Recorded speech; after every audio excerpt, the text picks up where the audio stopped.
Fortnite watcher के इस episode की शुरुआत वहीं से होती है जहां से पिछला एपिसोड खत्म हुआ था। पिछले एपिसोड के एंड में देखा था हमारा शाओकैन बुड्ढे सेक्टर को सारी बातें बता देता है। बताने के पीछे का कारण यही है कि मैं दो बंदों पे बड़ा भरोसा करता हूँ, हमारा वाईगोंग और दूसरा बुड्ढा जीलियन। लेकिन दोनों एक नंबर के कैया कमाल के कुत्ते, हरामी और नीच आदमी है साले। हमेशा मुझे ऐसा रिस्पॉन्स देते, मेरे बातों का गोल गोल जवाब देते और कई बार तो जवाब भी नहीं देते और मुझसे कई सारे राज की बातें यहाँ पे छुपाए जा रहे हैं। तो अगर ऐसे बंदों को मैं अपने बारे में बता सकता हूँ तो ये सेक्टर को मैं क्यों नहीं बता सकता। प्लस ये सेक्टर काफ़ी पुराना है, 400 साल पुराना। इसको काफ़ी बातें डिटेल में पता होगा जो किसी और को नहीं पता। तो शायद ये मेरे सवालों का अच्छे से जवाब यहाँ पे दे पाए। सेक्टर भी कहता हो यानी तेरी बॉडी में आधा लक है, तभी तो यार पिछले कई सालों से हमारे देश का जो लक है ना वो धीरे धीरे धीरे डिक्लाइन हुए जा रहा है। समझ गया, तेरी बॉडी के अंदर जो तो है। फिर हमारे मेकट्टा से ये भी पूछता है अभी अभी जो रिएक्शन तूने किया वो क्या था। तो हमारा मेकट्टा जवाब दे देता है कि अभी अभी, अरे यार अभी अभी तो वो हुआ ना, मैंने अपना स्वॉर्ड यहाँ पे बनाया, स्वॉर्ड में स्पिरिट यहाँ पे डाला। तो सामने वाला भी कहता हो तूने नाम क्या दिया। हमारा मेकट्टा भी कहता है टाइपिंग, जिसका मतलब होता है ग्रेट पीस।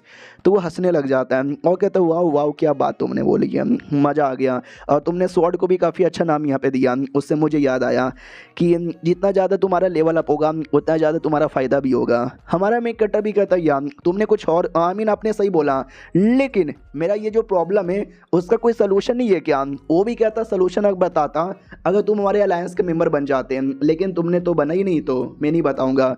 शाओकैन भी लग है साले बुढ़े कमीने, सब हरामी है साले, कोई सही से तुम्हारी हेल्प नहीं करता, सबको अपना मतलब यहाँ पे चाहिए। वो ये भी कहता है कि मेरा लेवल भी अभी 3rd रैंक है ना, अगर 2nd रैंक पे मेरा लेवल अप हो जाता तो शायद मैं कुछ यहाँ पे कर देता। क्या ना दुनिया में बहुत ही कम बंदे जो पहले रैंक पर है, ज़्यादातर दूसरे रैंक पर ही है। तो अगर मैं भी दूसरे रैंक पर चल गया ना तो मैं भी वन ऑफ द स्ट्रॉन्गेस्ट आदमी बन जाऊंगा। आय हाय काश कोई ये मेरा सपना यहाँ पे पूरा करवा देता ना तो मज़ा ही आ जाता। तो हमारा शाओकैन कहता है तो एक काम करो ना, जैसे कि लक मेरी बॉडी के अंदर है, निकाल के अपने पास रख लो या देश का जो लक है वो यहाँ पे रख लो, उससे तो शायद आसानी से चल जाओगे ना। वो भी कहता साले तो हर मायके किसने बोला कि हम जो मार्शल आर्टिस्ट लक को मैनिपुलेट कर सकते हैं। हमारा मेकट्टा भी लेको नहीं कर सकते, सॉरी सॉरी, मैं ही पागल आदमी था कुछ भी यहाँ पे बोल देता हूँ। यार इनको ये बातें बोलना यानी एग्जैक्टली ऐसा है कि तुम्हारे सामने एक लड़की आ गई एकदम नंगी पुंगी, लेकिन तो भी तुम वर्जन यहाँ पे मरे। और मैंने ये एग्जांपल अपने हिसाब से नहीं दिया है, शाओकैन है ही ऐसा साला, ऐसे ही एग्जांपल उसके दिमाग में आता है। फिर शाओकैन ये भी कहता है मुझे कोई और गाइडेंस मिल जाता तो मज़ा आ जाता, मेरे मैटर को लेकर कुछ तो ज्ञान दे दो ना।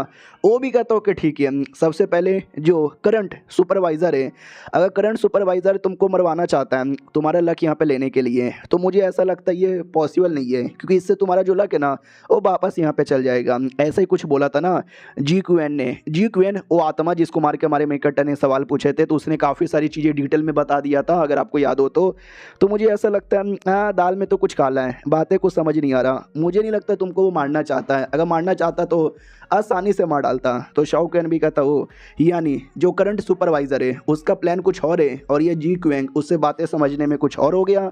तो इंस्ट्रक्टर भी कहता है यार तुमने सही यहाँ पे पकड़ा है, हम जो मार्शल आर्टिस्ट है ना बातों के पीछे की गहराई का राज यहाँ पे पता कर लेंगे। हमारा शाओकैन कहता अगर बातों के पीछे कोई गहराई नहीं हुआ तो वो भी कहता हो जाएगा यार, तो टेंशन काहे को लेता है। मुझे ऐसा लगता है जो अभी करंट सुपरवाइज़र है ये पुराना सुपरवाइज़र यहाँ पे था, बेसिकली वो लोग उतने स्मार्ट आदमी नहीं है। हमारा मेकट्टा भी कहता है अच्छा ठीक है, मुझे एक बात यहाँ पे बता दो, मेरा अगर जितना भी लेवल अप होगा तो मेरा लेवल मेरा पावर है, क्या मेरी हेल्प कर पाएगा। वो भी कहता वेल हाँ हो पाएगा ना, अच्छे से हो पाएगा। हमारा मेकट्टा भी कहता हो ठीक है बढ़िया है, लेकिन साला मेरी बॉडी में इतना लक है ना, किस लक का मैं क्या करूँ समझ नहीं आ रहा।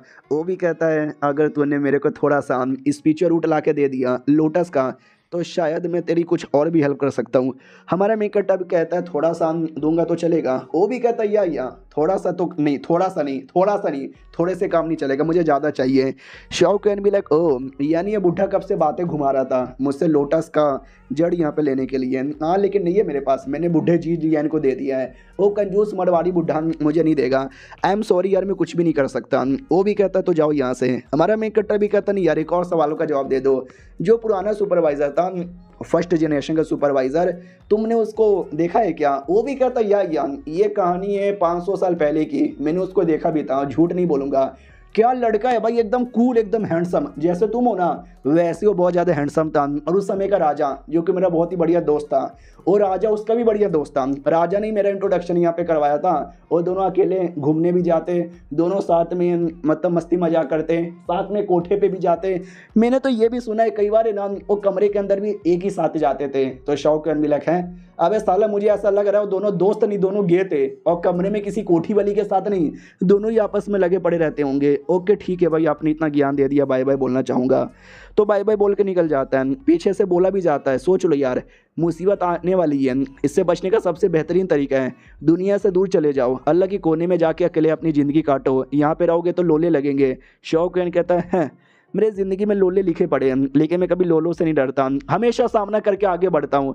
एनसेटर भी कहता वाह क्या दम है। फिर शौकन वापस आता है, सब लोग कहते हैं शौकन आ गए, बोलो ना एनसेटर ने क्या बोला, बताओ ना, गोप गोप गोप गोप। शौकन भी कहता मैं नहीं बताऊंगा, ये एक सीक्रेट यहाँ पर है। रही बात मेरा तलवार के बारे में जानना है, मेरा तलवार निकाल के दिखाओ। तो एक बंदा आता है, पूरा दम लगा देता है कि निकाल दूंगा गोप गोप निकाल दूंगा, ओ हक दिया मैंने, लेकिन नहीं निकलता। तो तलवार ऑटोमेटिक ही बाहर आता है, बंदे के पीछे बढ़ जाता है। ये लोग कहते भाई गो ये तो सच्ची में एक डिवाइन वेपन है, ऐसे डिवाइन वेपन बड़े कम मिलते हैं। और डिवाइन वेपन से याद आया, हमारा मेन कैरेक्टर का जो मिरर है, अगर आपको याद होगा अर्थ बुक फ्रेगमेंट उसका पूरा नाम है, रियल जो आर्टिफैक्ट का नाम उसे कहते हैं अर्थ बुक है, और ये अर्थ बुक का फ्रेगमेंट यानी एक छोटा सा हिस्सा है, जस्ट इमेजिन। और जो रियल अर्थ बुक पूरा होगा ना उसका कितना दम होगा, वो कितना कमाल का होगा। तलवार को वापस बुला लेता है, तो तलवार भी आ जाता है, ये भी कहता हुआ यार क्या तलवार है तुम्हारा, मज़ा आ गया भाई देख के, हाँ लेकिन जलन हो रही है मुझे, इतना कमाल का मार्शल आर्टिस्ट होने के बावजूद भी मैं ऐसा कुछ नहीं कर पाया, इस लौंडे ने कर दिखाया। ये मैडम भी कहती वाह यार तुमने नाम तो दिया ही होगा, ज़रा बताओ कि क्या नाम दिया। शौकन कहता मैंने इसको नाम दिया है टाइपिंग यानी द ग्रेट पीस, हमारे देश में पीस मेंटेन करने के लिए। सब लोग चौंक जाते भैया जी क्या नाम दिए हो। मैडम जी भी लाइक वाह यार वाकई में ग्रेट नेम है। और याद है ना हमारा मेन कैरेक्टर कब से इन लोग के साथ था, रियलिटी में वो अपने कैपिटल सिटी में अभी लौटा ही नहीं था, तो नैंगकॉन्ग के साथ लौटने वाला था। तो रास्ते में कहता सुनो ना शाओ जुओ के बारे में तुमने कभी सुना है, वो भी कहता नहीं।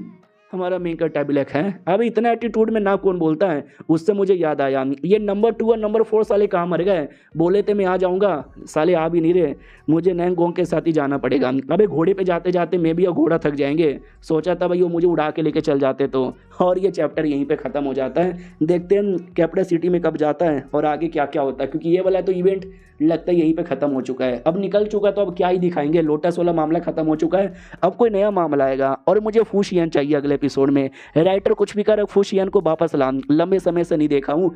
मिलते हैं किसी और वीडियो में, जब तक के लिए बाय बाय।